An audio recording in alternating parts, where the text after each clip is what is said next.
Untuk saat ini kita masih menantikan kehadiran peserta yang lain. Mohon ditunggu Bapak Ibu semuanya.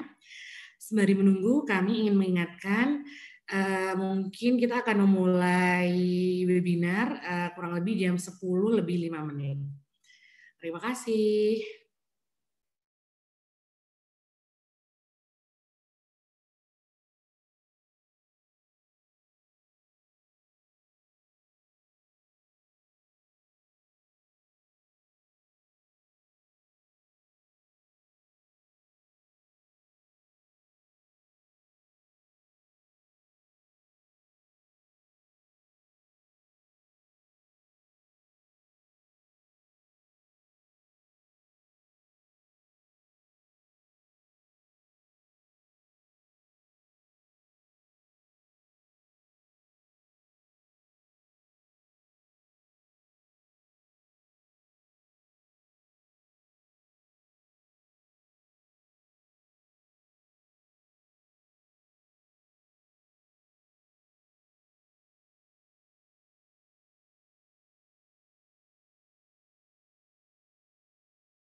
Baik, Bapak Ibu semua, karena sekarang juga sudah lebih 5 menit dari jam 10, kita mulai saja. Bismillahirrahmanirrahim. Assalamualaikum warahmatullahi wabarakatuh. Selamat pagi Bapak Ibu semuanya, salam sejahtera untuk kita semua. Puji syukur kehadirat Tuhan Yang Maha Esa, karena hari ini senang sekali kita bisa berjumpa ya Bapak Ibu ya, walaupun hanya secara virtual. Semoga Bapak Ibu dalam keadaan sehat walafiat. Selamat bergabung di webinar implementasi CHSE pada UMKM kuliner.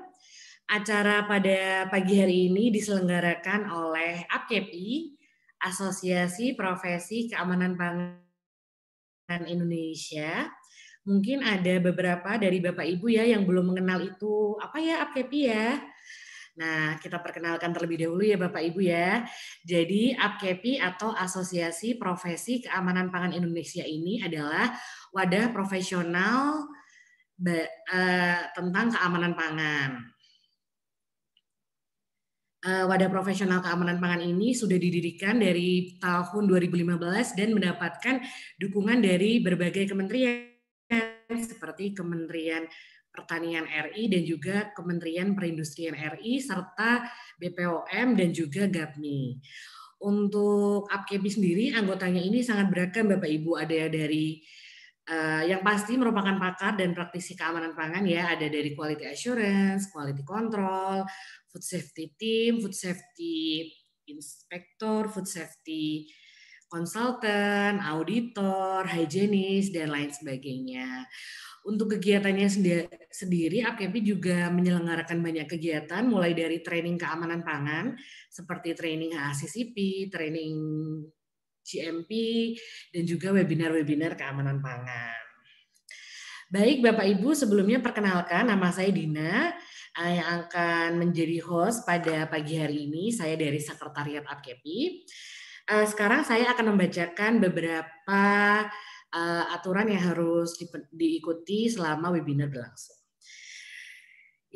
Yang pertama, selama mengikuti webinar, peserta diminta untuk mematikan fitur mikrofon.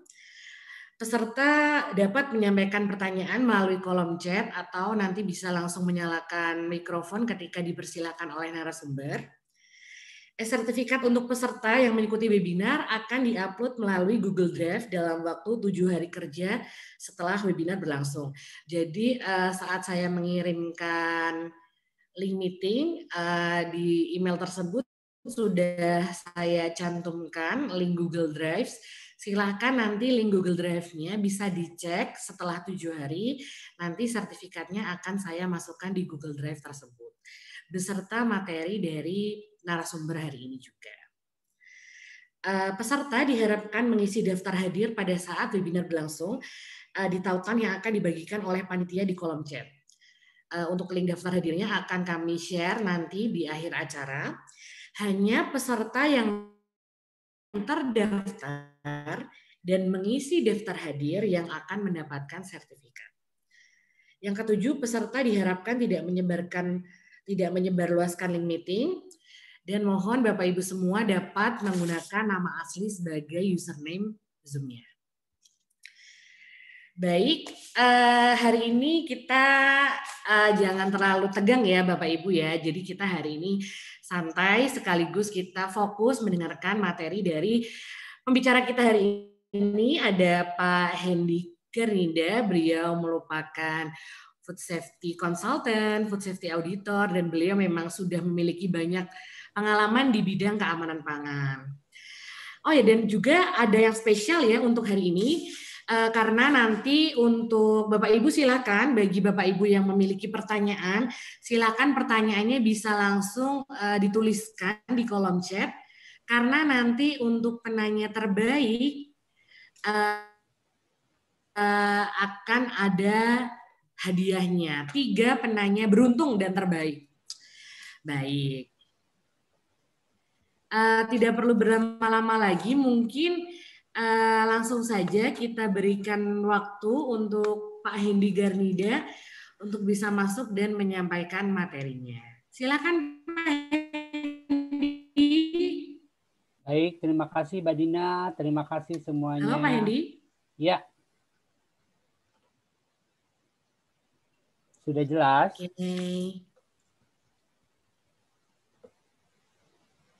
Sudah Pak. Sudah jelas Pak. Oke, baik. Terima kasih Mbak Dina, terima kasih APKPI, terima kasih Bapak Ibu semuanya yang sudah bergabung dalam kegiatan webinar hari ini. Jadi sebenarnya di sini banyak sekali teman-teman ataupun Bapak Ibu yang memang sudah lebih paham, lebih pengalaman mengenai implementasi kegiatan CHSE pada UMKM di kuliner. Saya lihat di sini banyak sekali dari beberapa daerah ya, dari Tasik, Jogja, ada yang dari Semarang, Jakarta. Selamat bergabung Bapak Ibu.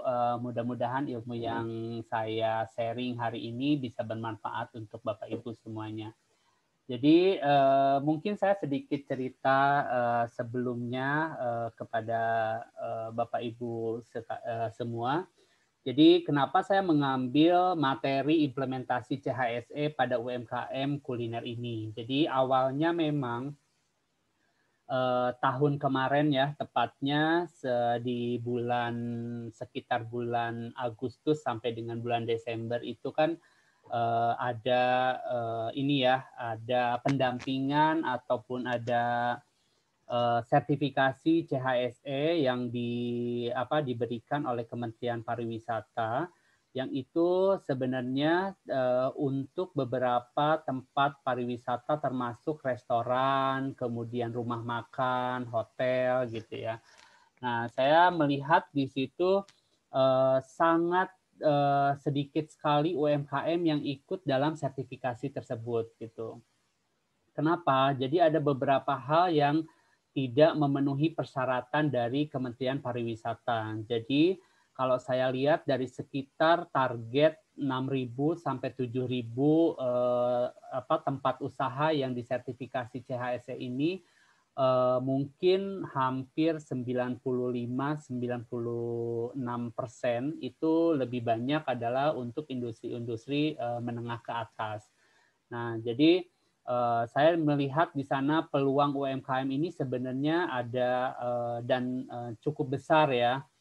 Dan saya juga beberapa pengalaman mungkin yang di beberapa daerah saya pernah mengaudit UMKM atau tempat restoran atau rumah makan yang memang itu cukup tidak terlalu besar atau kecil, tetapi mereka itu karena mereka paham mengenai apa saja yang dijadikan penilaian dalam CHSE, mereka berani untuk mengikuti kegiatan tersebut gitu kan. Dan hasilnya beberapa dan yang mereka memang paham terhadap panduan tersebut, mereka bisa mempunyai nilai yang distandarkan oleh Kementerian Pariwisata. Nah, disitulah saya terketuk ya untuk gimana nih caranya supaya nanti ke depannya UMKM ini bisa ikut dalam implementasi CHSE. Saya lihat dengan adanya pergantian Mas Menteri ya, Menteri Kementerian Pariwisata ini, peluangnya cukup besar untuk UMKM ini bisa lebih ditingkatkan lagi dalam sertifikasi CHSE untuk tahun ini. Saya juga dengar dari beberapa beberapa orang di kementerian bahwa ini sertifikasi ini akan terus berlanjut dan dilanjutkan untuk tahun ini. Nah, mudah-mudahan Bapak Ibu dengan adanya sharing mengenai implementasi CHSE untuk tahun ini bisa mengikuti kegiatan tersebut. Oke, saya jelaskan apa itu UMKM terlebih dahulu ya. Jadi UMKM yaitu usaha mikro, kecil, dan menengah. Jadi beberapa orang bilang bahwa bisnis UMKM ini adalah bisnis yang dijalankan oleh individu atau rumah tangga atau badan usaha dengan ukuran kecil. Apakah itu benar dengan ukuran kecil? Mungkin untuk image yang sekarang terlihat, seperti apa sih UMKM yang memang ada di lapangan? Nah, sebenarnya kalau kita merujuk dengan Undang-Undang Nomor 20 Tahun 2008 tentang UMKM, jadi untuk jenis usaha yang mikro, kecil, dan menengah itu ada beberapa persyaratan yang tercantum di dalam undang-undang tersebut. Jadi untuk kekayaan bersih untuk jenis usaha mikro itu kurang dari 50 juta atau hasil penjualannya maksimal 300 juta. Sedangkan untuk kecil itu 50 sampai 500 juta dan hasil penjualannya sampai dengan 2,5 M. Dan yang terakhir adalah menengah. Nih saya kaget juga ya kalau melihat UMKM ini sampai dengan 10 M, bahkan hasil penjualan 50 M. Saya rasa itu udah bisa menandingi lah perusahaan-perusahaan besar yang memang mendapatkan hasil penjualan sekitar 2,5 M sampai 50 M. Nah ini saya lihat kemarin mungkin saya sharing beberapa berita bahwa UMKM ini merupakan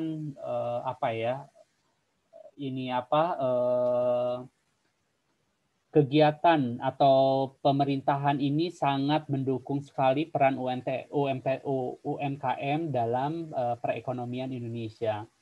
Jadi dalam menyelamatkan UMKM itu berarti menyelamatkan perekonomian Indonesia.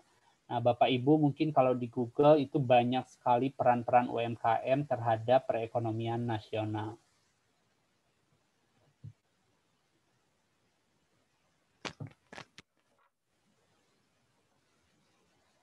Nah, ini peran UMKM terhadap perekonomian nasional itu sekitar 60,3% kontribusi terhadap produk domestik.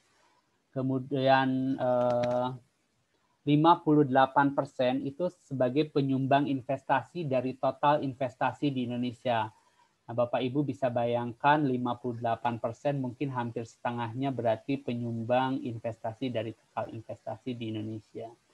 Kemudian untuk 14% penyumbang ekspor. Nah ini sebenarnya untuk beberapa kementerian sekarang lagi gencar juga untuk meningkatkan UMKM sebagai penyumbang ekspor di Indonesia. Nah ternyata UMKM juga merupakan mempunyai peranan penting karena menyerap hampir 97% tenaga kerja dan membuka 99% lapangan kerja di seluruh Indonesia. Nah, jadi dari data Badan Statistik tahun 2020 dan majalah Kompas tahun 2020 saya mencatat bahwa 60 juta UMKM. Oke, berarti sangat potensial sekali UMKM yang ada di Indonesia. Nah, sekarang kita ke CHSE, ke materinya. Nah, jadi CHSE ini adalah sebenarnya singkatan dari Cleanliness, Health, Safety, and Environment. Nah, atau mungkin Pak Sandiaga Uno sekarang itu lebih banyak menjelaskan mengenai K4 ya. CHSE itu disebutnya dengan K4, yaitu kebersihan, kesehatan, keselamatan, dan kelestarian lingkungan. Nah, tujuan dari CHSE ini apa? Jadi, awalnya adalah untuk penilaian terhadap kesiapan tempat usaha atau industri dalam menerapkan protokol kesehatan untuk mencegah terjadinya penyebaran COVID-19. Nah, jadi, Bapak Ibu di sini sudah begitu familiar, sudah begitu paham ya dampak dari COVID-19 ini. Jadi kita sudah hampir sekitar 1 tahun ya, sudah lebih ya sekarang. Jadi dari mulai kemarin dampaknya sudah terlihat hampir 1 tahun bahwa COVID-19 ini memang masih terus meningkat di Indonesia, bahkan untuk PSBB itu juga masih terus diperpanjang karena memang masih belum terlihat signifikan dalam penurunan kasus COVID-19 ini.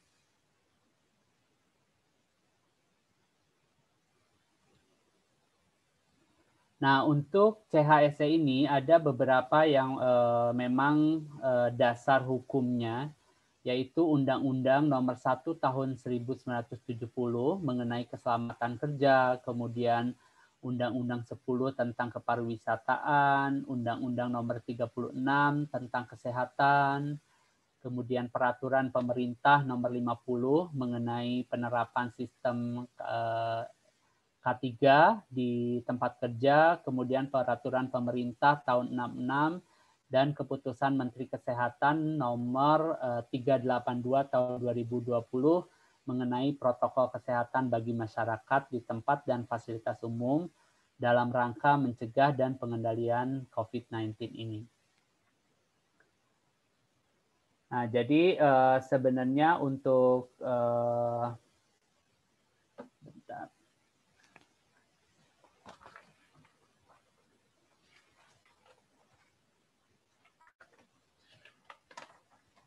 Nah, apa yang memang kenapa kita perlu mengimplementasikan CHSE terutama untuk kita di bisnis kuliner ya. Kalau saya lihat dampak dari beberapa berita memang terutama kuliner-kuliner yang kuliner-kuliner mungkin di yang menengah ke bawah ya, itu sangat berdampak sekali dengan adanya PSBB. Nah, kenapa harus perlu adanya implementasi CHSE ini? Yaitu untuk meningkatkan kesadaran masyarakat terhadap CHSE. Jadi terhadap kebersihan, kesehatan, keselamatan, dan kelestarian lingkungan. Kemudian, nah ini ke depannya itu akan menjadi permintaan dan kebutuhan konsumen. Nah, sekarang Bapak Ibu sudah melihat ya, apabila ada kita sendirilah, kalau misalnya memang mencari mau makan keluar ataupun mungkin mau membeli sesuatu yang berhubungan dengan makanan, itu pasti akan melihat kira-kira ada jaminan nggak dari perusahaan tersebut bahwa perusahaan tersebut menerapkan kebersihan dan kesehatan tersebut atau menerapkan CHSE itu. Nah, itu yang akan dicari ke depannya oleh konsumen gitu atau masyarakat kita ke depannya. Kemudian udah jelas ya kalau misalnya kita menerapkan CHSE, udah pasti itu akan meningkatkan daya saing dalam penjualan.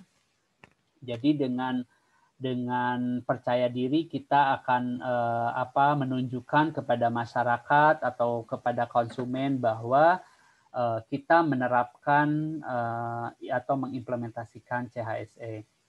Kemudian di sini juga sebagai panduan praktis dalam menyiapkan produk dan pelayanan.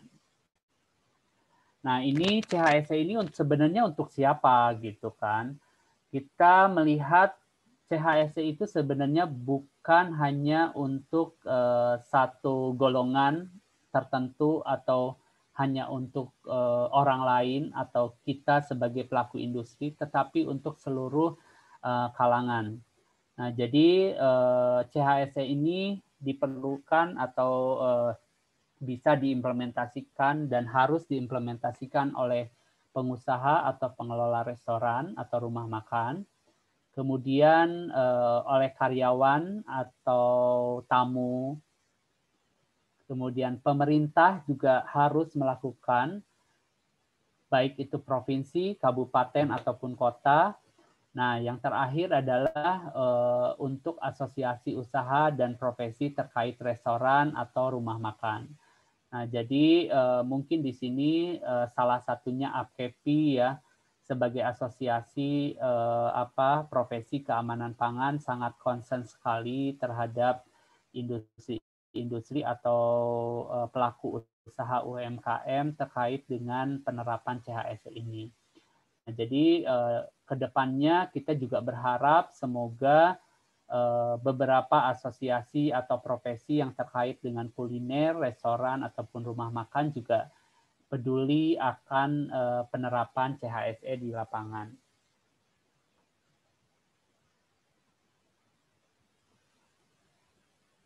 Nah, untuk penilaian dari CHSE ini, jadi sebenarnya dimensi yang dinilai kan tadi sudah saya jelaskan ada 4 dimensi yang dinilai, yaitu kebersihan, kesehatan, keselamatan, dan kelestarian lingkungan. Nah, di dalam setiap dimensi ini, itu yang dinilai adalah 3 kriteria. Yang pertama adalah manajemen atau tata kelola. Kemudian yang kedua adalah kesiapan sumber daya manusia. Dan yang ketiga adalah partisipasi dari pengunjung atau tamu atau pengguna dan pihak-pihak lain yang relatif yang berhubungan dengan industri atau pelaku usaha tersebut.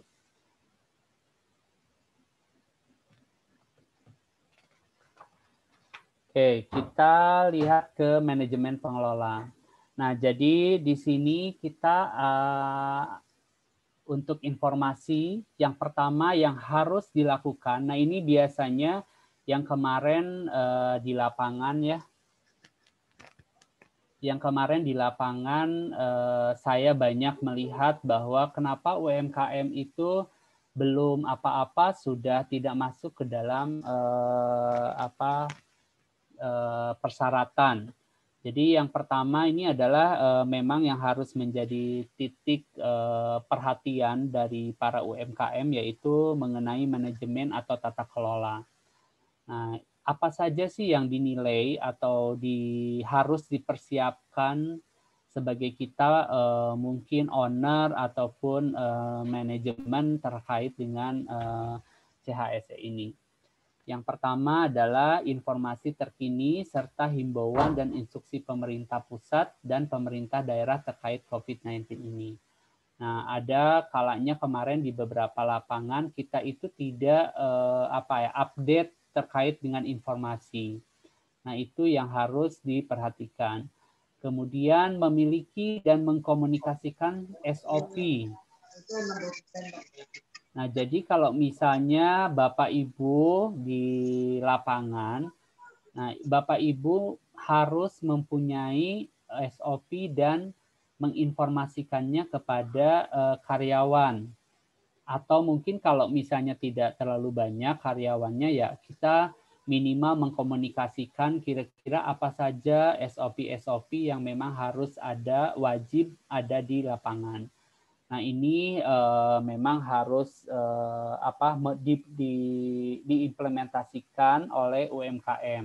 Nah, biasanya memang agak susah ya, beberapa di lapangan saya lihat memang sudah dijalankan kayak SOP pembersihan, kemudian kesehatan memang sudah banyak dijalankan, tetapi untuk tertulisnya belum ada. Nah, itu yang menjadi akhirnya mengurangi penilaian terhadap sertifikasi CHSE.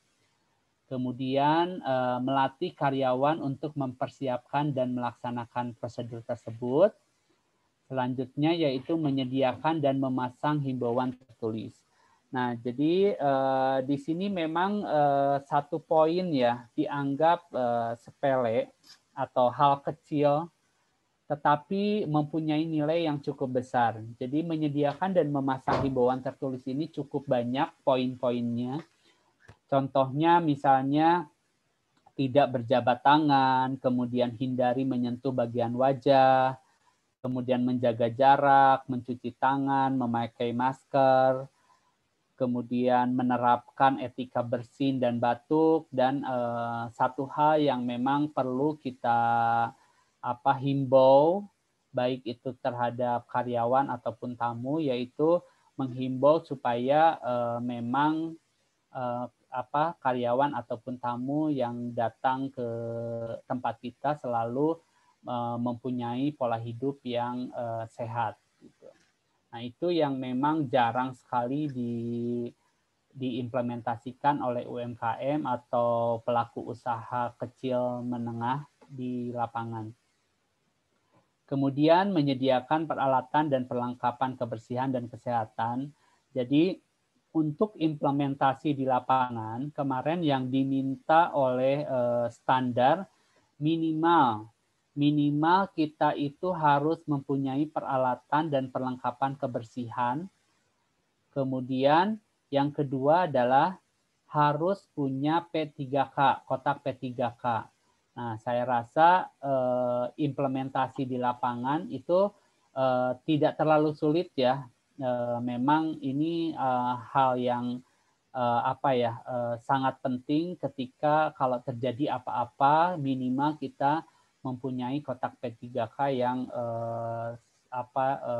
persyaratan yang sangat dasar yang harus dimiliki. Kemudian selanjutnya, nah ini sudah banyak dilakukan ya di lapangan, melakukan pemeriksaan suhu tubuh ketika memang ada tamu ataupun karyawan yang memang masuk ke area pelaku usaha gitu. Kemudian menyediakan peralatan dan perlengkapan keselamatan dan keamanan. Nah, ini masuk ke dalam safety ya. Jadi yang diminta kemarin itu untuk industri minimal kita mempunyai APAR yang disesuaikan. Jadi tidak perlu alat pemadam kebakaran yang sangat besar, tetapi minimal kita punya yang disesuaikanlah dengan kondisi di lapangan. Bisa juga selain APAR itu juga untuk kayak blanket, fire blanket gitu ya, itu juga bisa diimplementasikan apabila kita tidak mempunyai APAR. Kemudian makanan dan minuman disajikan secara ala carte atau family style ya. Nah, di sini sebenarnya kalau untuk UMKM itu tidak masalah ya, karena memang di lapangan juga beberapa atau bahkan sebagian besar memang tamu meminta atau memesan dengan ala carte. Nah, tetapi kalau misalnya memang mau menggunakan family style atau buffet, itu di peraturan juga sebenarnya diperbolehkan, tetapi dengan persyaratan bahwa untuk menyajikannya harus oleh kita sebagai pelaku usaha gitu. Jadi harus ada orang yang serving atau harus ada orang yang memang dedikasi yang memakai alat pelindung diri yang memang cocok untuk sebagai server atau pelayan ya. Kemudian dihimbau untuk menyediakan peralatan makan sekali pakai yang ramah lingkungan. Nah, ini sebenarnya yang selanjutnya ini yang sampai ke bawah itu sudah masuk ke dalam ranah environmental atau kelestarian lingkungan. Nah, jadi memastikan tidak ada kerumunan pada setiap aktivitas yang berlangsung. Itu udah memang harus dilakukan. Nah, ini poin berikutnya yaitu menerapkan physical distancing atau jaga jarak. Itu dengan apa? Yang pertama, kita harus mengurangi kapasitas dari tamu yang ada di restoran ataupun tempat usaha. Kemudian kita juga bisa dengan memberikan signage supaya tamu-tamu tersebut juga bisa mengimplementasikan jaga jarak. Kemudian selanjutnya meningkatkan pelayanan pemesanan makanan dan minuman secara daring. Nah, ini itu yang harus sekarang sebenarnya sudah mulai ya dengan adanya beberapa provider yang menyediakan pelayanan pemesan makanan dengan daring. Kemudian menjaga kualitas udara di tempat usaha atau di tempat kerja. Nah, apa yang dilakukan untuk restoran ataupun tempat kuliner? Jadi untuk diimplementasinya di lapangan, diusahakan memang ada sirkulasi udara yang baik. Kemudian apabila memang tempat usaha tersebut memakai air conditioner, nah itu harus memang melakukan maintenance atau pembersihan AC tersebut. Kemudian memastikan seluruh lingkungan restoran atau rumah makan dalam kondisi bersih dan hygiene. Kemudian meningkatkan frekuensi pembersihan dan disinfeksi. Nah, jadi untuk frekuensi pembersihan, nah ini yang memang minimal dilakukan, harus minimal 3 kali dilakukan pembersihan dan disinfeksi. Itu yang harus diimplementasikan terkait dengan kebersihan. Selanjutnya yaitu menyediakan pelayanan reservasi melalui telepon, media sosial, dan media daring lainnya. Kemudian bila menyelenggarakan pertunjukan seni harus mengikuti protokol kesehatan.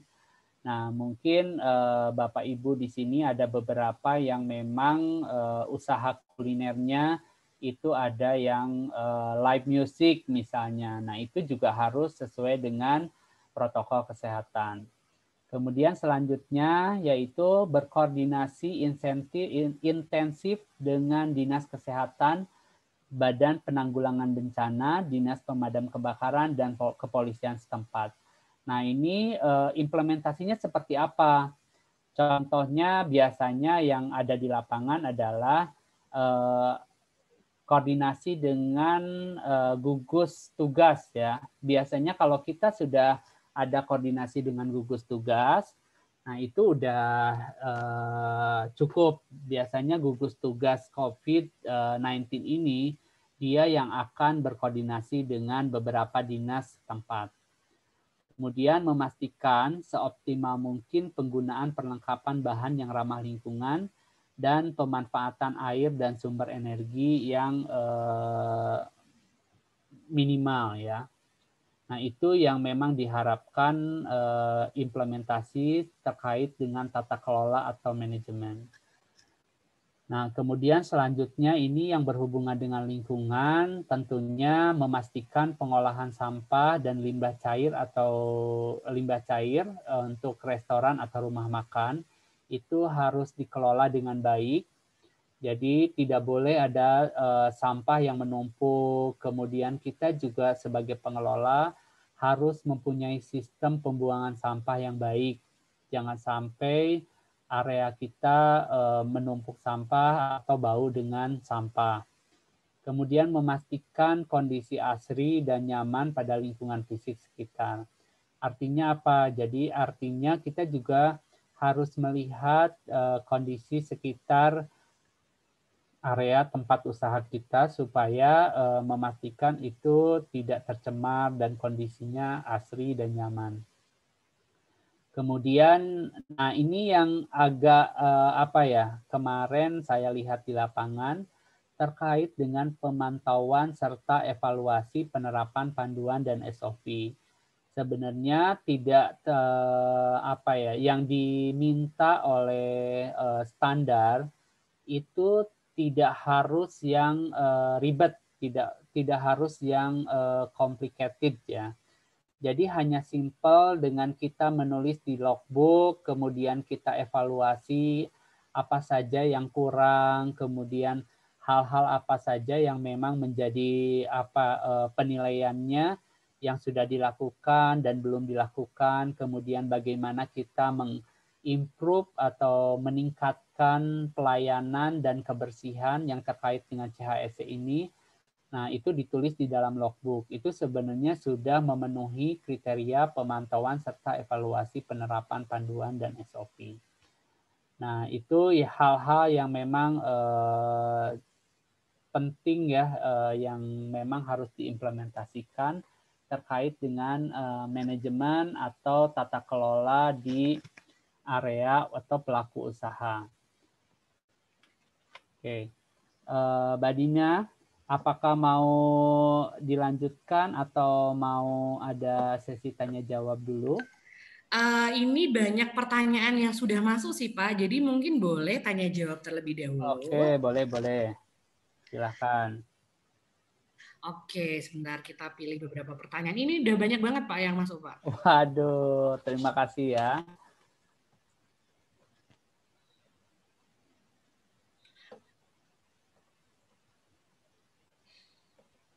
Kita pilih dulu nih, wah panjang-panjang juga ini pertanyaannya nih. Nah, ini yang simpel dulu Pak. Boleh. Ini ada pertanyaan, mungkin saya pilihkan satu ya Pak. Ya, satu atau ya satu-satu saya jawab ya. Ini ada dari, oh ya, ini ada dari Andri Sumarlin, Miroso Coffee Shop. Apa manfaat jika menerapkan CHSE dan apa dampaknya jika tidak menerapkan? Apa usaha kita akan, sebentar, kita akan ditindak jika tidak melakukan sertifikasi CHSE? Oke, jadi saya jawab terlebih dahulu ya. Manfaatnya tadi sudah saya jelaskan bahwa itu dengan adanya penerapan CHSE, otomatis kita kan akan meningkatkan daya saing ya. Karena apa? Karena itu tadi masyarakat semakin kesini kan semakin paham apa itu CHSE. Nah, itu yang hal penting yang memang secara apa ya? Secara ini juga masyarakat akan langsung melihat bahwa apabila kita tidak menerapkan CHSE, dia tidak akan dipilih oleh masyarakat atau konsumen. Nah, itu otomatis akan berdampak kepada usaha kita kalau misalnya dilihat bahwa kayaknya tidak ada jaminan nih dari restoran atau dari rumah makan bahwa dia menerapkan CHSE, saya lebih baik mencari rumah makan yang ada logo CHSE-nya misalnya seperti itu. Nah, itu yang berdampaknya terhadap usaha sih, Mbak Dina. Gitu. Sebenarnya Oke. kalau untuk Ini juga manfaat, ada pertanyaan lagi, Pak. bentar, saya tambahkan sedikit ya. Oh ya, Sebenarnya silakan. manfaat dari kita menerapkan CHSE ini bukan hanya tadi saya bilang bukan hanya untuk kita sebagai pelaku usaha, tetapi untuk karyawan, untuk tamu itu juga membantu pemerintah dalam mengurangi penyebaran COVID-19 ini gitu. Seperti itu, Mbak.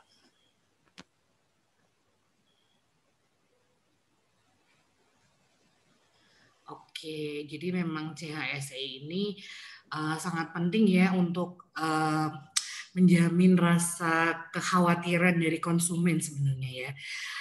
Baik, Pak, ini ada pertanyaan selanjutnya dari Langga Pratama dari Empek-Empek Kalim. Ini bagaimana langkah praktis dan aman untuk menerapkan CHSE dalam kondisi pandemik dan struktur usaha masih sangat kecil? Ya, sebenarnya gini, untuk penerapan CHSE untuk tadi industri sangat kecil ya. Kemarin juga ada beberapa yang sebenarnya persyaratannya tidak sulit ya untuk sertifikasi CHSE. Jadi persyaratan pertama itu harus mempunyai NIB, nomor induk usaha, kemudian surat izin usaha. Itu sebenarnya yang hal dasar legal yang memang pertama harus dipunya. Kemudian implementasi yang sangat simpel seperti tadi Bapak Ibu, kalau misalnya memang kita belum mempunyai perusahaan yang cukup besar, itu bisa disesuaikan kayak misalnya kebersihan, kesehatan, keselamatan, itu bisa menyesuaikan dengan kondisi di lapangan atau kondisi perusahaan atau tempat usaha Bapak Ibu. Kayak tadi saya kasih contoh misalnya untuk SOP itu tidak terlalu ini ya, tidak terlalu rumit gitu. Dibuat SOP yang sangat sederhana yang memang apa yang biasa dilakukan sehari-hari. Kayak contohnya misalnya SOP pembersihan. Nah, kita buat SOP itu jangan terlalu rumit. Ditulis aja apa yang memang biasa dilakukan setiap hari kita lakukan di lapangan. Kemudian tadi misalnya kita harus menyiapkan peralatan kesehatan misalnya. Nah, kita tidak sampai harus seperti apa, ya persyaratan minimalnya tadi kotak P3K gitu. Nah, itu kan sangat ini ya, sangat dasar yang memang sebenarnya memang harus sudah dipunyai untuk di rumah-rumah pun itu sudah harus ada gitu kan, karena itu hal yang sangat dasar. Seperti itu sih.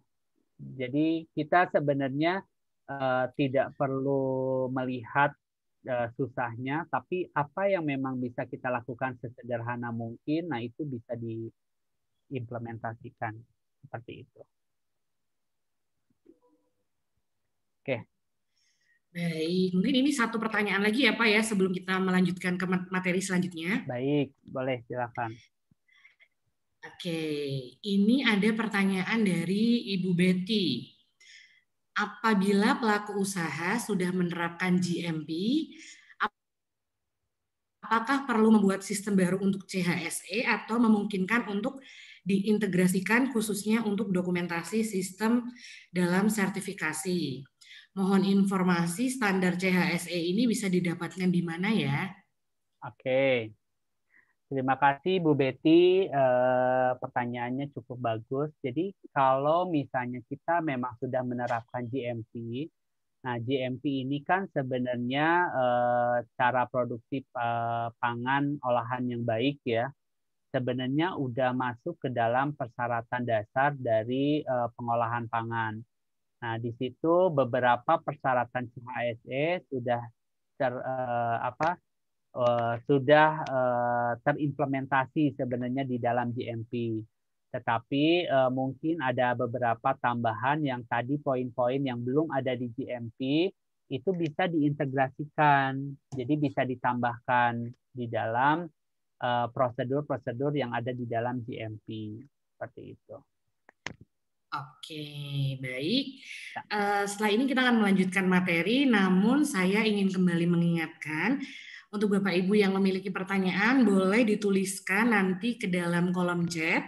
Mohon jangan lupa disertakan nama dan nama UMKM-nya ya Bapak Ibu ya, atau nama organisasinya. Karena nanti untuk 3 penanya terpilih akan mendapatkan hadiah menarik dari Upkepi. Baik, dan jangan lupa Bapak Ibu untuk daftar hadir, nanti linknya akan kami kirimkan sekitar pukul 11. Jadi Bapak Ibu jangan lupa ya nanti karena daftar hadir ini wajib agar Bapak Ibu bisa mendapatkan sertifikat dan pastikan penulisan namanya nanti harus benar ya Bapak Ibu ya karena akan kita gunakan sebagai reference dalam penulisan sertifikat. Oke, baik. Silakan Pak Hendi bisa dilanjutkan untuk materinya. Oke, terima kasih Mbak Dina, terima kasih Bapak Ibu. Saya lanjutkan untuk sharing materinya. Jadi untuk kesiapan sumber daya manusia dan partisipasi tamu ya. Nah, jadi karyawan, tamu dan pihak lain yang beraktivitas di restoran atau di rumah makan itu harus bisa memastikan diri dalam kondisi sehat gitu. Itu yang paling utama ya, dengan suhu tubuh kurang dari 37,3 derajat Celcius dan tidak memiliki gejala demam, batuk, pilek, nyeri tenggorokan atau sesak napas.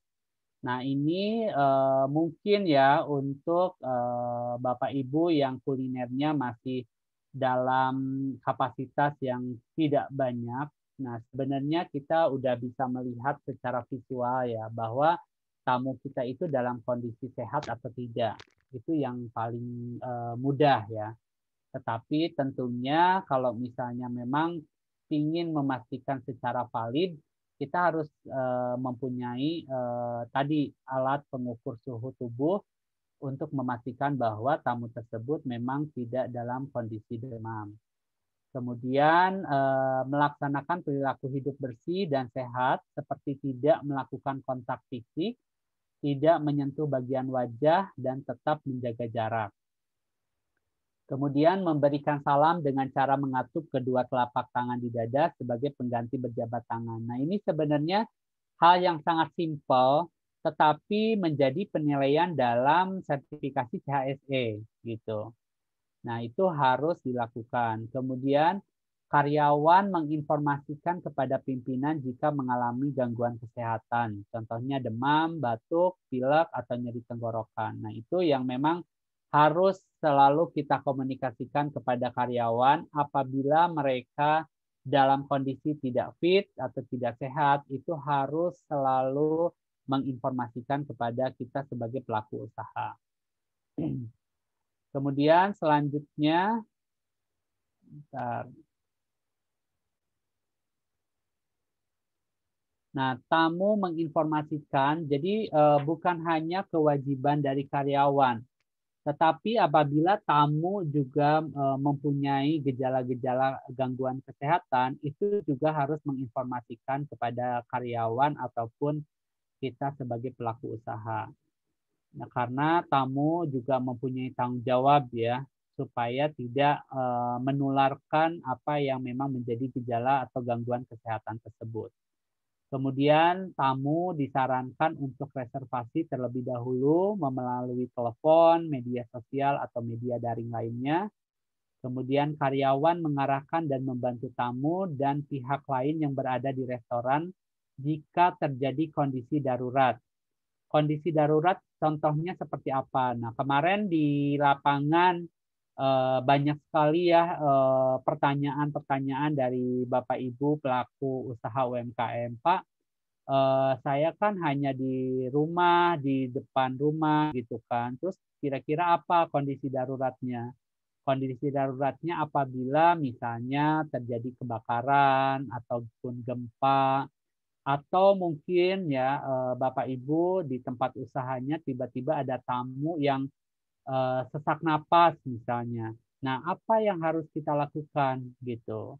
Nah, itu hal-hal darurat tersebut yang memang harus kita antisipasi. Jangan sampai kita melakukan antisipasi yang malah memperburuk keadaan dari kondisi si tamu atau karyawan tersebut. Kemudian patuhi dan pelaksanaan SOP yang berlaku di restoran atau rumah makan. Nah, ini sekali lagi Bapak Ibu, apabila Bapak Ibu punya sebagai pelaku usaha atau sebagai mungkin pemilik ya dari UMKM, itu harus benar-benar mempunyai prinsip gitu. Jadi jangan sampai merasa tidak enak atau mungkin merasa sungkan kepada tamu apabila tamu ataupun karyawan tidak mengimplementasikan protokol kesehatan dengan baik dan benar atau SOP yang memang sudah dibuat. Karena apa? Karena banyak sekali impact ya atau imbas dari hal-hal tersebut. Jadi apabila misalnya karyawannya terjangkit virus COVID-19. Nah, itu usaha Bapak Ibu tentunya pasti akan banyak lebih rugi ya dibandingkan kita memang preventif atau mencegah dibandingkan dengan sudah terjadi. Itu kita harus melihatnya ke arah sana.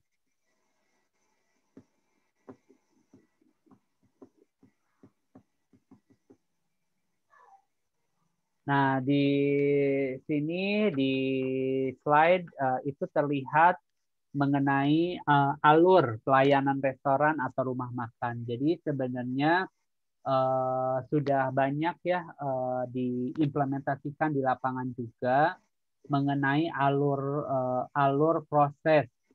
Jadi semua itu harus mempunyai alur yang searah. Jadi tidak boleh ada alur yang bulak-balik misalnya. Nah, gimana caranya untuk implementasi kalau hanya memang areanya sangat sedikit sekali?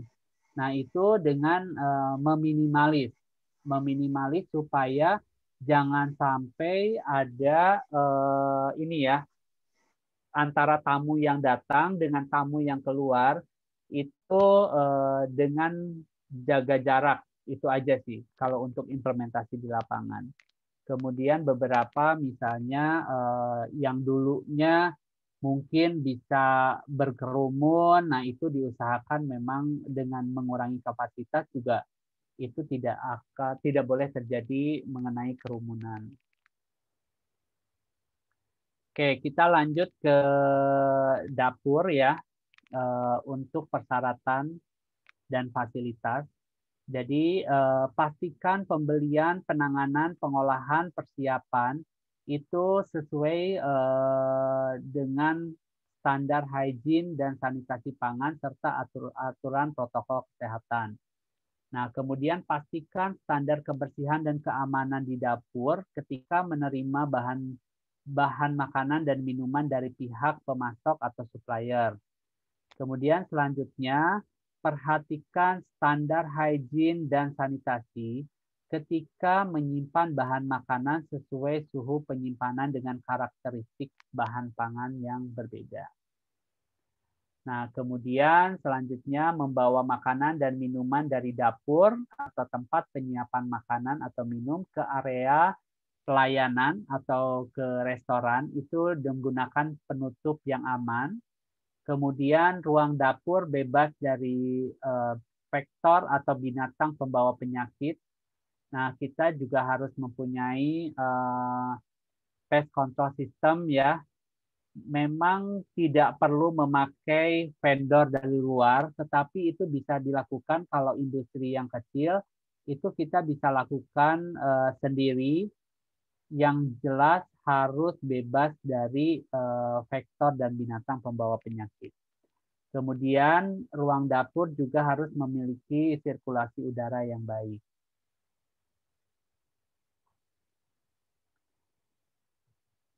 Selanjutnya, menyediakan sarana cuci tangan. Di situ harus disiapkan sabun, kemudian hand sanitizer, tisu. Nah, itu yang sangat minimal ya. Sekarang sudah banyak tempat cuci tangan portable ataupun yang memang harus dilakukan sesering mungkin kita melakukan cuci tangan. Kemudian area kerja dibersihkan dengan disinfektan atau cairan pembersih lain yang aman dan sesuai sebelum digunakan. Nah, ini sebenarnya hal dasar ya yang memang sebelum terjadinya COVID-19 juga memang harus dilakukan. Kemudian peralatan dan perlengkapan memasak dibersihkan dan disimpan sesuai dengan standar hygiene dan sanitasi. Kemudian tempat sampah dalam keadaan tertutup dan sampah di dalamnya dibuang segera begitu penuh. Nah, ini yang di lapangan atau implementasi untuk UMKM atau restoran, rumah makan yang ini ya yang saya lihat implementasinya ini sebenarnya sangat dasar, tetapi memang implementasinya sulit dilakukan. Jadi di lapangan masih banyak tempat sampah yang belum tertutup, kemudian sampah yang memang sudah penuh itu tidak dibuang segera. Kemudian minimalkan penggunaan peralatan dan perlengkapan secara bersamaan dan laksanakan prosedur sanitasi apabila akan digunakan oleh penjamah pangan yang berbeda. Artinya apa?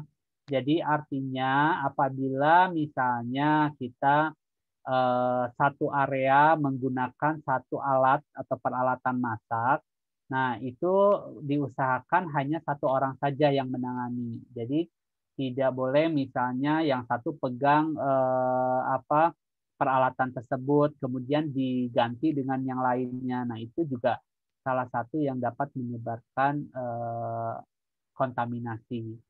Kemudian batasi jumlah karyawan penjamah pangan atau lakukan pengaturan jarak aman minimal 1 meter.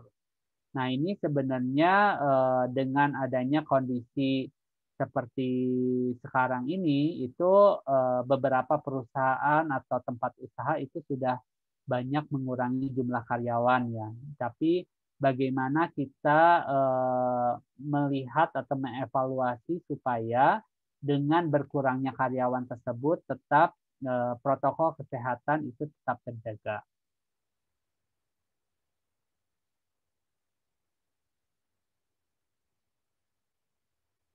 Kemudian selanjutnya pastikan prosedur untuk mencicipi makanan dilaksanakan sesuai hygiene sanitasi yang berlaku. Nah ini yang saya lihat sering sekali ini lupa karena kebiasaan. Jadi mencicipi makanan untuk chef ya atau untuk yang memasak itu memakai sendok ataupun memakai tempat yang memang sama, kemudian itu langsung masuk lagi ke makanan. Nah, itu yang harus menjadi perhatian untuk tidak dilakukan.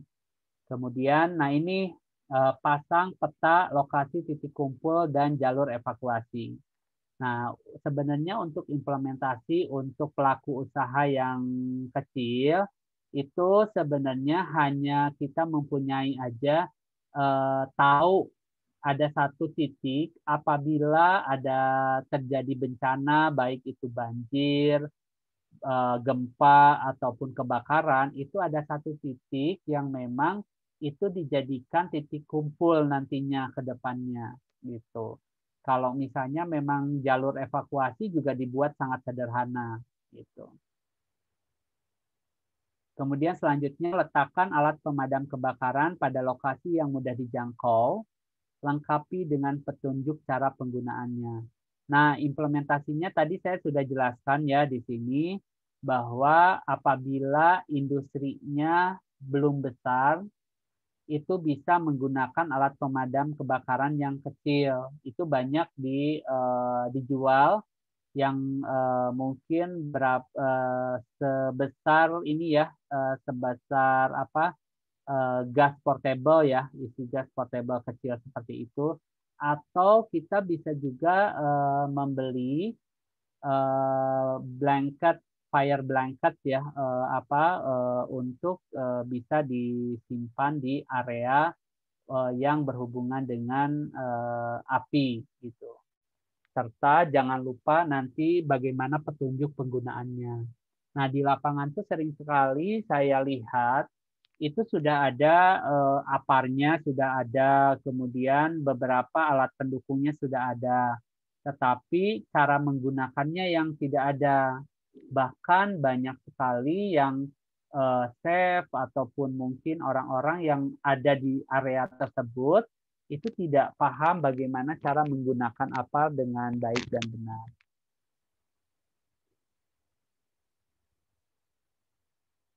Nah, ini karyawan tadi sudah dijelaskan ya harus dalam kondisi sehat, kemudian tidak boleh menggunakan perhiasan, cincin, gelang, dan jam tangan, kemudian mewajibkan semua penjamah makanan atau food handler atau karyawan yang kontak langsung dengan pangan agar menggunakan masker, sarung tangan, atau penjepit pada saat menyentuh makanan yang siap saji. Nah, itu udah sekarang udah harus diwajibkan dan harus dimonitor terus ya. Kemudian membatasi kontak langsung dengan makanan yang sudah matang. Jadi posisi bekerja juga harus diperhatikan di area dapur. Jadi apabila Bapak Ibu mempunyai dapur yang mungkin tidak terlalu besar, nah itu harus dipastikan kira-kira jarak aman di dapur itu seperti apa. Jangan sampai itu berdesak-desakan. Kemudian mencuci tangan dengan air mengalir dan sabun. Itu yang wajib diperhatikan. Nah, ini selanjutnya di sini untuk pengusaha. Jadi hal-hal yang harus diperhatikan apabila Bapak Ibu mempunyai ruang administrasi atau ruang karyawan. Nah, itu harus diperhatikan jarak tempat duduknya. Itu minimal 1 meter. Kemudian atur posisi berdiri di ruang karyawan dengan signage atau tanda khusus di lantai. Nah, itu bisa tidak harus yang ini ya, tidak harus yang bagus, tetapi asal di situ ada tanda bahwa untuk mengingatkan karyawan bahwa oh ini loh posisi 1 meter itu di sini gitu kan. Kemudian di sini menyediakan tempat cuci tangan dalam jumlah yang cukup. Nah, ini barang-barang publik di ruang kerja itu harus dibersihkan. Tadi saya jelaskan bahwa minimal harus dibersihkan 3 kali sehari. tempat sampahnya sama, semua harus tertutup, kemudian pasang peta lokasi titik kumpul dan jalur evakuasi. Nah, ini jangan sampai Bapak Ibu nanti apabila mempunyai misalnya ruang karyawan ataupun dapur, nah mereka tidak paham di mana titik kumpul, kemudian apabila terjadi bencana, apa yang harus mereka lakukan atau jalur evakuasi kemana mereka harus keluar dari area tersebut.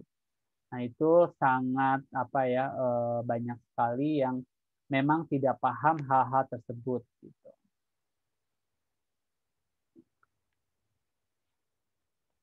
Nah, ini untuk di ruang karyawan ya, dipastikan jadi mengganti pakaian yang digunakan dengan pakaian kerja yang bersih di tempat kerja. Kemudian biasanya karyawan apabila tidak ada pengurangan karyawan itu diusahakan untuk mengatur secara bergantian dan selalu dilakukan jaga jarak. Nah, ini yang masih banyak di lapangan yang lupa untuk diimplementasikan. Hindari menggunakan peralatan pribadi secara bersama-sama.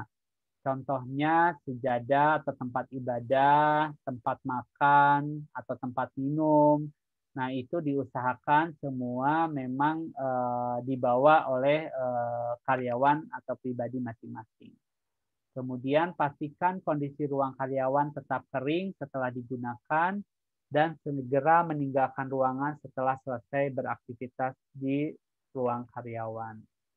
Nah, itu hal-hal yang memang perlu diperhatikan oleh Bapak Ibu.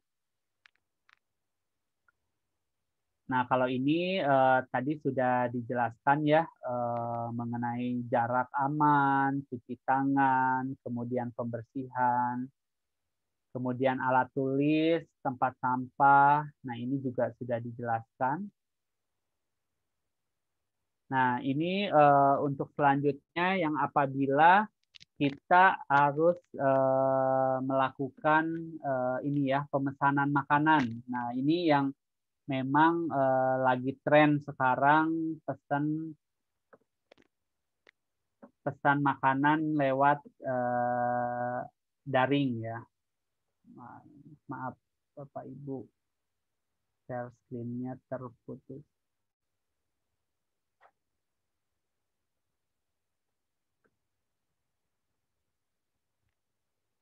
Oke, nah ini pelayanan antar pesan makanan. Jadi memang harus mempunyai sistem atau prosedur atau hal-hal yang perlu diperhatikan. Jadi disarankan untuk menyiapkan sistem pembayaran secara non tunai.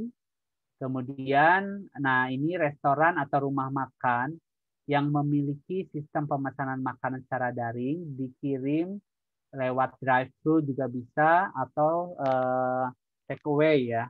Jadi membungkus makanan dengan aman dan tertutup rapat. Kemudian sediakan pelindung atau partisi untuk membatasi kontak antara petugas penerima pesanan dengan pengantar makanan. Kemudian selanjutnya sediakan area dan peralatan pemeriksaan suhu dan kondisi kesehatan pengantar makanan. Kemudian sediakan area khusus untuk pemesanan melalui layanan antar makanan dan sediakan ruang tunggu bagi pengantar makanan atau minuman dengan melakukan pengaturan posisi duduk dengan tanda khusus supaya tetap bisa melakukan jaga jarak. Gitu.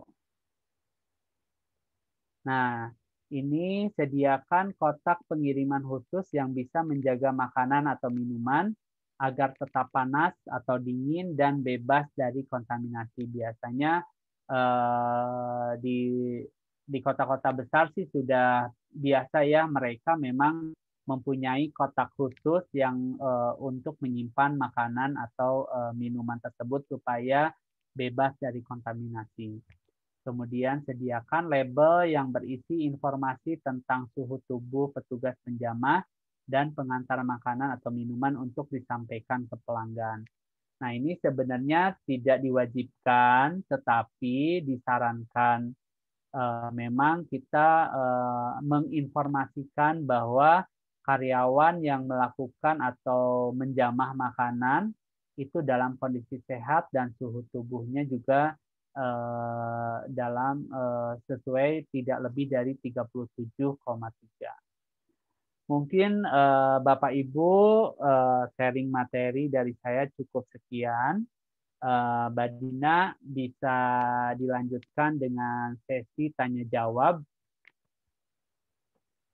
karena waktunya juga sudah jam 11 lebih 11 ya. Oke, baik. Terima kasih Pak Hendy sebelumnya. Materinya sangat luar biasa ya ini ya. Sebelum kita memasuki sesi tanya jawab, kami ingin kembali mengingatkan, jangan lupa untuk seluruh peserta untuk dapat mengisi daftar hadir. Karena hanya peserta yang terdaftar dan mengisi daftar hadir yang nantinya bisa memperoleh sertifikat. Untuk materi dan sertifikat nanti akan kami upload melalui Google Drive. Linknya juga sudah kami cantumkan di kolom chat.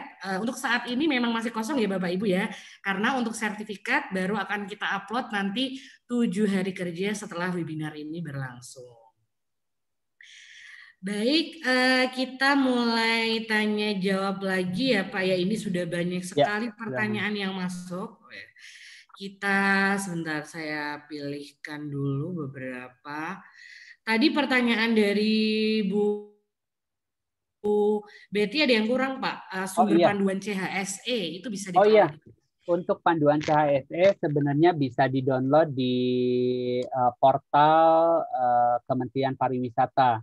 Di situ bisa cari untuk panduan CHSE atau mungkin nanti bisa langsung menghubungi AKEPI. Nanti saya akan sharing juga di sini kali ya untuk panduan CHSE ini karena memang ini sudah bisa di-download oleh umum sih. Oke. Ya. Baik.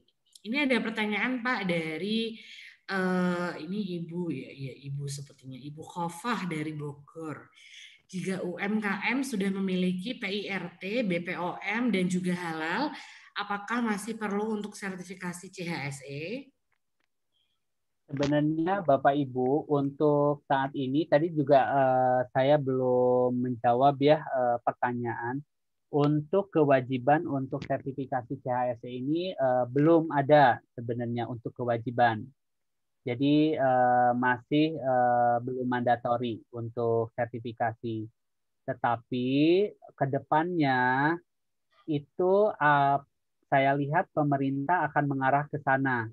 Jadi pelaku usaha yang memang tidak mempunyai sertifikat CHSE itu tidak direkomendasikan untuk ini ya. Jadi bukan untuk ditutup ya, tetapi tidak direkomendasikan. Artinya seperti itu. Jadi ditunjukkan kepada masyarakat luas bahwa menggiring masyarakat kita supaya apabila nanti misalnya masyarakat mencari restoran atau rumah makan, itu cari yang memang sudah tersertifikasi CHSE. Untuk itu tadi tujuannya menjamin bahwa tempat usaha tersebut menerapkan CHSE dengan baik dan benar. Seperti itu. Ya. Baik. Ini ada pertanyaan lagi dari Ibu Hartini Marosin dari Pawon Niki Eco. Apabila ada pelaku usaha yang sudah beberapa kali melakukan pelanggaran CHSE, sanksi terberat apa ya yang akan dikenakan? Sanksi terberat yang pernah ada yaitu ditutup tempat usahanya. Gitu. Itu sih kalau di beberapa memang pemerintah ataupun gugus COVID yang tegas apabila dia sudah beberapa kali diperingati secara lisan baik tertulis tidak melakukan protokol kesehatan dengan baik dan benar atau tidak menerapkan CHSE dengan baik. Nah, itu tempat usahanya langsung disegel dan ditutup. Seperti itu. Oke. Ini ada pertanyaan lagi Pak dari Saudara Alfionita Firnanda dari USAHID. Bagaimana metode agar terbentuknya CHSE culture ini bagi lingkup UMKM? Apa hanya perlu pemberitahuan atau pelatihan saja Pak ke karyawan? Nah, sebenarnya untuk implementasi CHSE ini itu tidak boleh hanya dilakukan dengan training atau pemberitahuan saja. Tetapi memang itu yang tadi saya bilang ya, panduan CHSE ini itu tidak hanya berlaku untuk satu golongan, tetapi untuk semua golongan ya, baik itu pelaku usaha, karyawan, ataupun tamu sendiri. Nah, jadi dimulai dari hal-hal kecil. Jadi misalnya tadi ya, mulai disiplin memakai masker, disiplin jaga jarak, kemudian sambil setiap hari kita komunikasikan, kemudian saling mengingatkan terus supaya implementasinya menjadi konsisten dan menjadi habit yang baik ke depannya. Seperti itu sih. Ya. Oke, baik. Nah, ini ada pertanyaan lagi, Pak. Ya. Dari Saudari Puput. Apakah materi yang disampaikan merupakan poin-poin penilaian CHSE? Apa ada spesifikasi khusus untuk mengajukan sertifikasi CHSE? Ya. Ya, yang tadi saya sampaikan merupakan poin-poin penilaian dalam sertifikasi CHSE yang ada di dalam panduan. Nah, itu yang memang menjadi poin penting. Kemudian tadi yang kedua apa ya? Maaf, Bu Dina, pertanyaannya. Sebentar. Apa ada spesifikasi khusus untuk mengajukan sertifikat CHSE? Jadi sebenarnya untuk spesifikasi khusus tidak ada. Yang pasti ketika tahun kemarin memang Kementerian Pariwisata memberikan dana free sertifikasi, itu perusahaan tersebut harus mempunyai minimal tadi surat izin usaha, SIUP, kemudian NIB.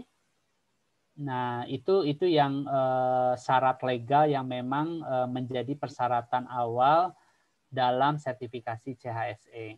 Seperti itu. Oke, baik. Ini mungkin karena waktunya sangat terbatas. Jadi mungkin ini pertanyaan terakhir ya Pak setelah ini ya.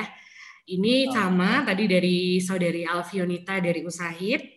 Ini mau bertanya kembali Pak. Ya. Program CHSE ini kan sangat dibutuhkan untuk diimplementasikan saat kondisi pandemi ini. Namun bagaimana untuk kondisi normal setelah pandemi beberapa tahun ke depan? Apakah masih relevan digunakan atau nantinya hanya menyesuaikan dengan prokes terupdate-nya saja? Oke, baik. Jadi untuk saat ini, untuk implementasi CHSE, nah kita kan belum tahu ya perkembangan ke depannya seperti apa. Kita lihat juga ini dalam waktu 1 tahun, bahkan untuk bulan-bulan terakhir ini juga masih terus meningkat kondisi hal-hal seperti ini. Nah, tetapi ke depannya hal tersebut alangkah lebih baiknya memang tetap diterapkan. Karena kan meskipun tidak pandemik, tetapi kan ini mengarah terhadap kebersihan, kesehatan, keselamatan, dan kelestarian lingkungan ini tidak hanya dapat dilakukan pada saat pandemik saja, tetapi sebenarnya kalau kita mau lebih maju ke depannya untuk negara-negara berkembang itu sebelum pandemik pun hal seperti ini tuh sudah dilakukan gitu. Nah, jadi mungkin ya untuk UMKM yang belum menerapkan GMP ataupun food safety system ini merupakan agak berat ya, karena gara-gara pandemik itu harus melakukan hal tersebut. Tapi sebenarnya untuk perusahaan-perusahaan yang menengah ke atas yang sudah menerapkan food safety system Nah, itu sudah memang menjadi hal yang wajib dilakukan, diimplementasikan di tempat usahanya tersebut gitu. Jadi itu akan tetap dilakukan seperti itu meskipun mungkin pandemik sudah berlalu ya.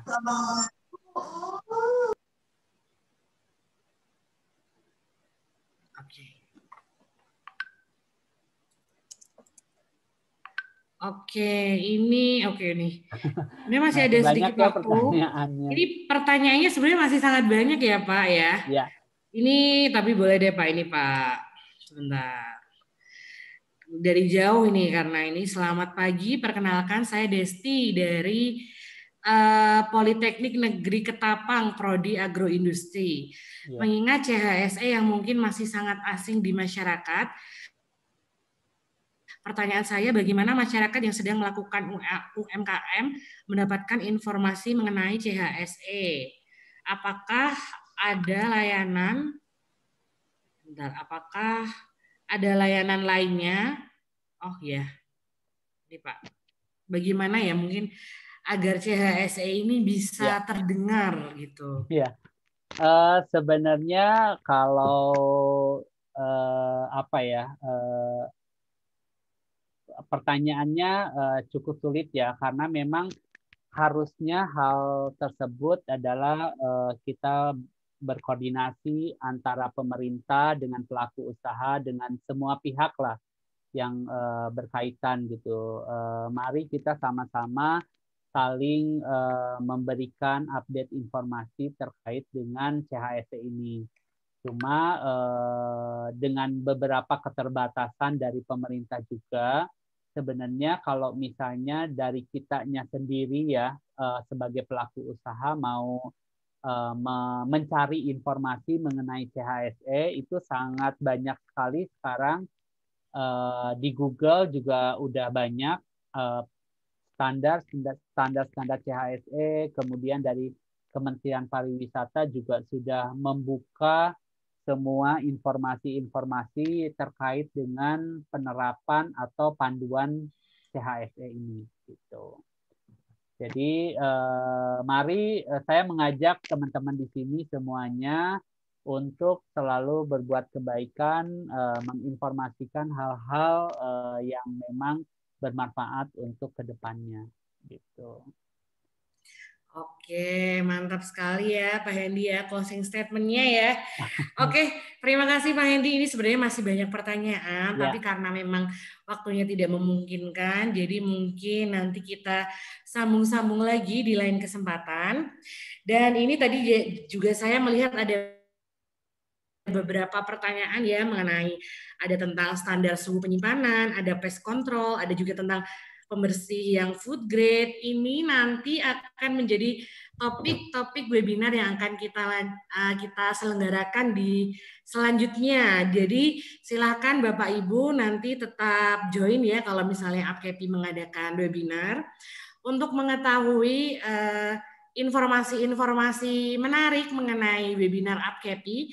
Silakan Bapak Ibu bisa follow Instagram kita di @apkepi_official. Oke Bapak Ibu juga ini ada beberapa informasi yang mau kita sampaikan terkait rencana webinar APKEPI yang selanjutnya. Jadi kan sebenarnya tadi kan kita sudah ngobrol-ngobrol ya seputar CHSE. Nah ini tuh sebenarnya sangat berkaitan dengan CPPOB atau yang biasa dikenal juga sebagai GMP. Nah, CPPOB ini merupakan basic keamanan pangan yang harus diterapkan oleh teman-teman pelaku usaha atau UMKM. Dan tentunya CPPOB ini merupakan syarat dasar agar Bapak Ibu bisa mendapatkan izin edar. Nah, ini untuk Bapak Ibu semuanya pelaku UMKM, apabila tertarik ya ingin tahu bagaimana caranya mendapatkan izin edar BPOM, tahapannya seperti apa, syarat-syaratnya apa, misalnya bedanya BPOM MD sama PIRT apa. Nah, itu silakan Bapak Ibu bisa join di webinar kita selanjutnya. Ini akan kita selenggarakan 2 minggu lagi ya. akan kita selenggarakan di hari Senin 15 Februari 2021. Jamnya sama ya, dari jam 10. Kemudian ini nanti kita akan ngobrol-ngobrol seputar CPPOB itu apa, kemudian mungkin secara garis besar CPPOB aspek-aspeknya apa saja, kemudian kita juga akan diskusi tentang pentingnya izin edar, dan juga nanti akan dijelaskan juga bagaimana cara melakukan registrasi produk Bapak Ibu semuanya.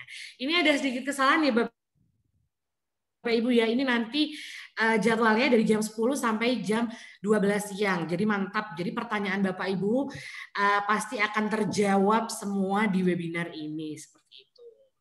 Dan ini nanti free untuk member UpKepi ya Bapak Ibu ya. Tadi ada juga yang tanya di kolom chat bagaimana cara mendaftar sebagai membership UpKepi. Jangan khawatir Bapak Ibu, untuk membership UpKepi juga sebentar lagi akan kita buka kembali di tahun 2021. Nanti informasinya akan kita update melalui Instagram kita. Jadi silakan Bapak Ibu bisa follow dulu ya di @upkepi_official. Oke, ini silakan Bapak Ibu yang mau daftar. Linknya masih sama ya. Jadi nanti di bit.ly/upkepi for UMKM. Jangan lupa UpKepi official juga di follow. Siap, oke. Mbak Dina, izin saya menyapa teman-teman semuanya ya.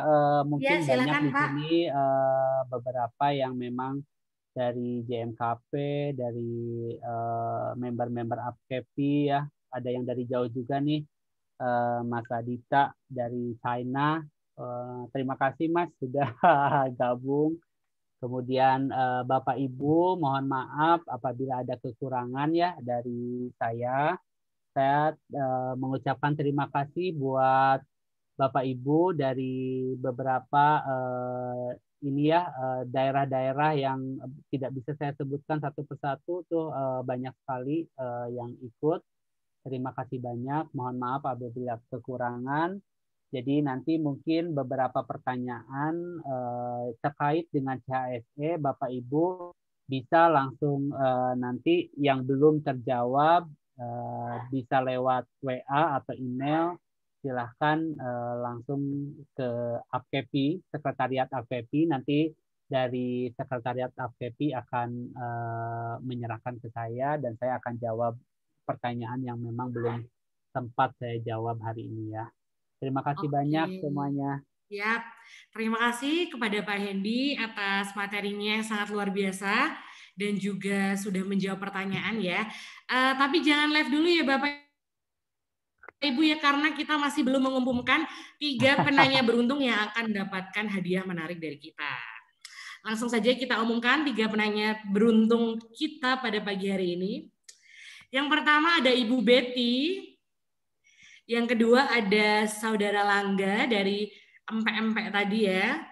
Yang ketiga ada Ibu Khofah dari Bogor. Selamat untuk ketiga penanya akan mendapatkan free gratis webinar untuk webinar UpKepi yang selanjutnya tadi. Nanti untuk selanjutnya akan kita hubungi lagi melalui WhatsApp. Sekali lagi kami ucapkan selamat untuk ketiga penanya beruntung kita pada pagi hari ini. Oke, Bapak Ibu, sebelum kita mengakhiri webinar kita pada pagi hari ini, silahkan bisa menyalakan kameranya karena kita akan ada sesi dokumentasi. Silahkan bisa rapi-rapi dulu, saya juga mau dulu Bapak Ibu ya. Ya, oke, ini akan dipandu rekan saya Syafira. Mungkin bisa berhitung Syafira. Baik. Dipersiapkan ya Bapak Ibu. Ini slide 1 dulu ya Bapak Ibu. 1, 2, 3. Oke, mau ditunggu sebentar. Boleh beraction ya Bapak Ibu ya, jangan tegang. Kita harus semangat nih. Jempolnya mana Bapak Ibu, jempolnya? Oke. Ada dosen saya nih pasti. 3. Oke, slide 2, tunggu sebentar. Ada beberapa slide nih, banyak banget. Alhamdulillah. 1, 2, 3. Oke, bentar. Untuk slide terakhir, mohon ditunggu. Oke, Mbak Dina, sudah selesai dokumentasinya. Nanti Oke, terima kasih Bapak Ibu semuanya. Sekali lagi kami mengucapkan terima kasih atas atensi Bapak Ibu semua dalam webinar APKEPI pada pagi hari ini. Kami kembali menantikan partisipasi Bapak Ibu semuanya di event-event APKEPI yang lainnya. Dan juga kami ingin kembali mengingatkan untuk sertifikatnya nanti akan kita upload langsung di Google Drive tadi dalam waktu 7 hari kerja setelah webinar. Dan yang belum mengisi daftar hadir jangan lupa ya Bapak Ibu ya, karena hanya peserta yang terdaftar dan mengisi daftar hadir yang bisa memperoleh sertifikat dan pastikan penulisan namanya betul. Oke Bapak Ibu semuanya, terima kasih. Kami mohon maaf apabila selama dalam penyelenggaraan acara atau webinar ini ada kesalahan. Kami mohon maaf. Kami pamit undur diri. Wassalamualaikum warahmatullahi wabarakatuh. Sampai jumpa kembali Bapak Ibu semuanya. Terima kasih. Terima kasih Pak Hendy. Terima kasih APKEPI. Sukses selalu. Terima kasih Pak Hendy. Pak Hendy. Ya maaf nih lagi nyetir. Aduh maaf ya, jadi saya off kamera. Nggak apa-apa, terima kasih banyak. Sering-sering ya. Ya, siap pasti. Terima kasih. Izin live ya. Ya.